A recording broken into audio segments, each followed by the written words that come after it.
place. On the lower deck you will find a counter where you can get drinks and snacks, and there are also some tanks down there containing live specimens. My thanks to Justin. Grow much more quickly than the native oysters, and currently the native oysters, and on hanging from this pontoon, the Pacific oyster spat, which is very, very small. The oysters have been dredged, collected and put into tanks where they are cleansed. These tanks are full of clean water, they're under UV light, and that gives a very sterile medium for them to clean. As the native oysters are not being collected on the scale to the head of the creek.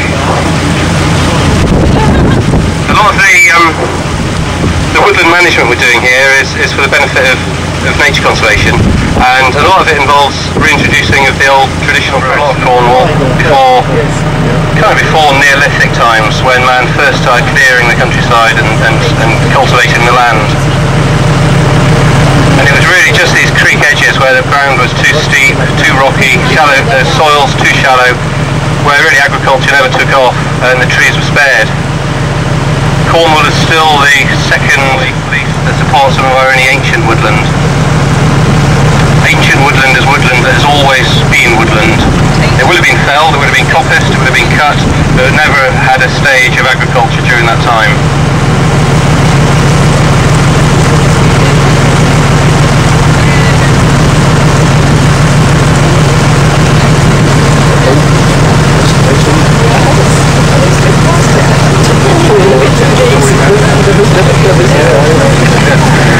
The little house on the starboard side, on the right, with a little quay on the side and a little wrecked boat, is locally known as Powder's, and it was built by a chap called Powder back in the 1920s, and he was a bit of a local eccentric. He was an artist, a entrepreneur, and by all accounts a bit of a smuggler and gun runner. But his legacy is this gorgeous little cottage which was left to the National Trust and is now let as a rather nice holiday cottage.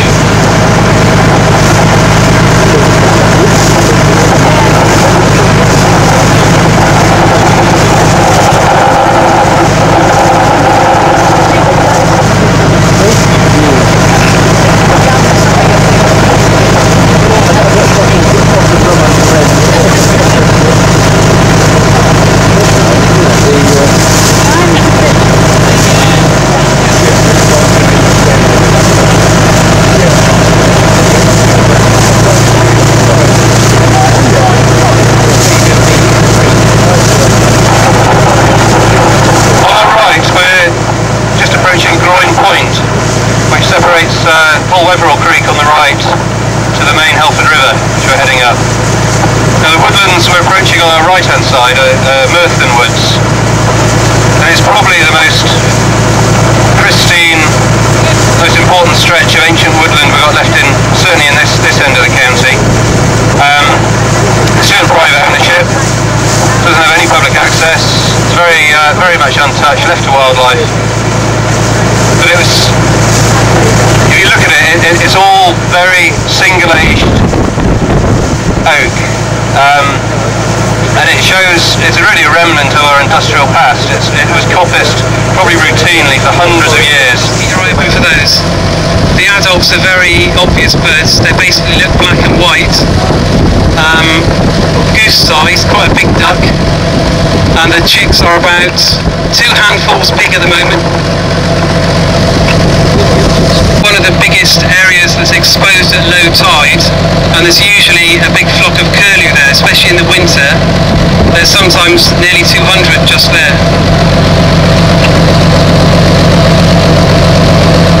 Coming down here then, Jim? As Pam said earlier, coming on this trip this time of year, with the tide high, we're not able to see the mudflats, but mudflats are one of the most important habitats for the birds. Sort of organise impromptu events as well when the weather's nice, because obviously quite often if you plan them in advance, the weather lets you down, doesn't it, at the last minute. So we're hoping we might be getting a few more impromptu events going on. Anyway, I know Martin has been doing a very good job as well of training up some of the other volunteers on bird watching and bird surveys, and I think they've been going quite well, haven't they? You've been having a good turnout for those, I've heard, yeah, which is great. So yeah, lots of good stuff going on around.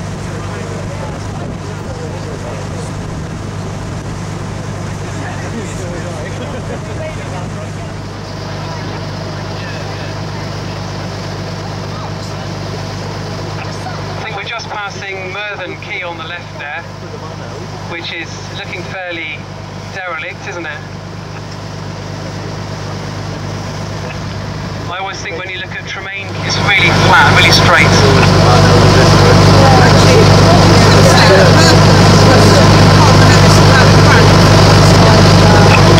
Lots of these quays,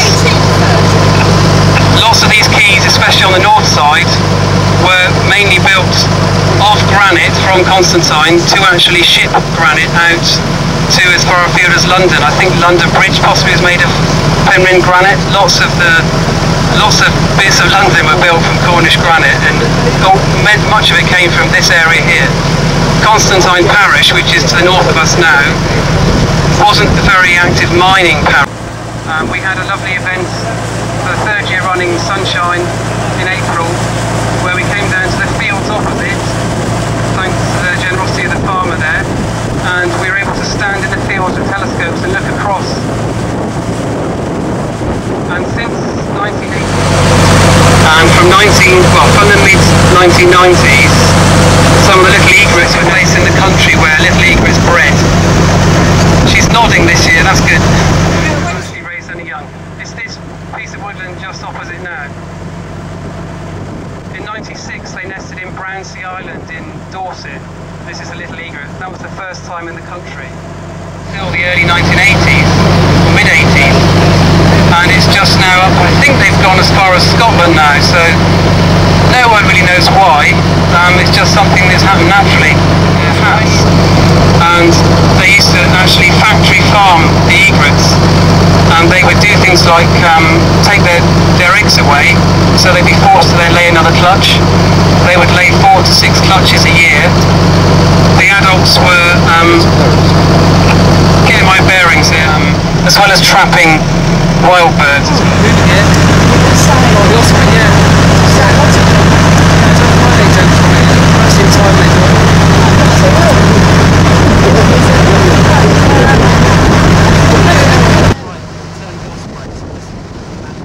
Very hard counting the egret nests. I think it was the 17th of April when we were there. We counted 30 adult egrets. So that Malaccan Parish for many, many years. And she was a tremendous supporter of this group. Actually, she was a founder member of Cornwall Council. Great fight. We're coming at the end of the neap tide now, and that's why there aren't a lot of boats in at the moment. They're braving the weather to get the nets hauled, bring them aboard before the spring tide starts. The nets just won't fish in the spring tide. Very pretty man. Fantastic.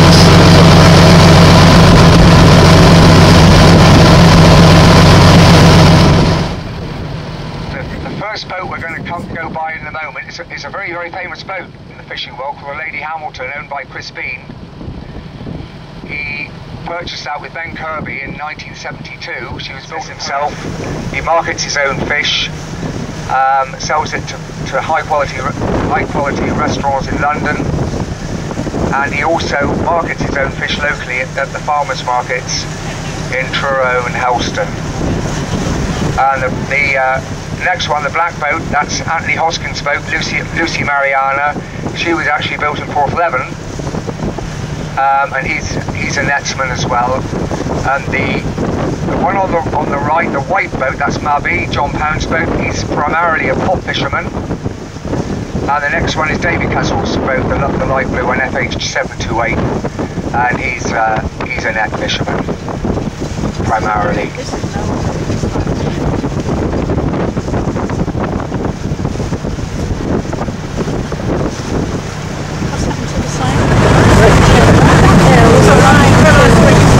Just to recap, the main fisheries are the net fishery, gill nets for pollock.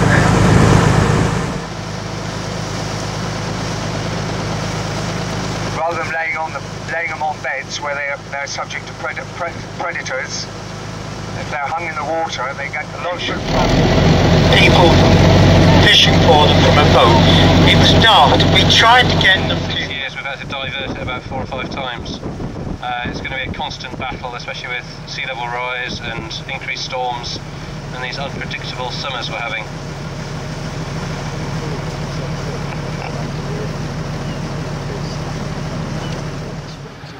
Exactly. Well, I want to know what this is. It's coming this way now. Fast. There it is. This wasn't put on, you know, especially. It wasn't booked.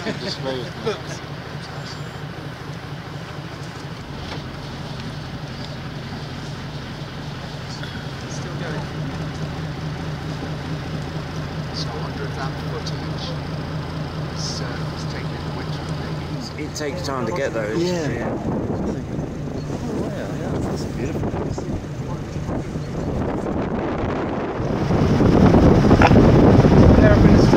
If anyone didn't see the peregrine on the way up the creek, it's still there doing its spit, doing its acrobatics. It's now on the Certain species such as sea hares which come in there to breed, and if you're very lucky, if you go down onto the Insterdurgan on a very low water, you can actually snorkel over the top of the beds where you'll find the tanks there. But they are very, very beautiful, and they also act as an important area for a lot of fish species that come in and feed off the different sea creatures that are found there, and once again also use the area for shelter. On a couple of occasions, and just now about the Charles for having done such a fantastic job of organising this over the years. Now if you feel like warming your hands up, he's just come up on top deck, so could you give him a clap and say thanks Phil. So hopefully we'll see you then, and I wish you a safe journey. I think that's all that remains to be said. So thanks again for coming. Thank you very much for everybody who's speaking. Safe journey.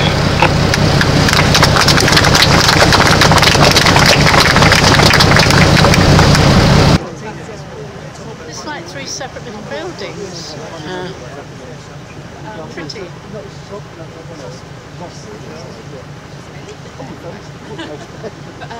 They're building the Tesco's on the left here.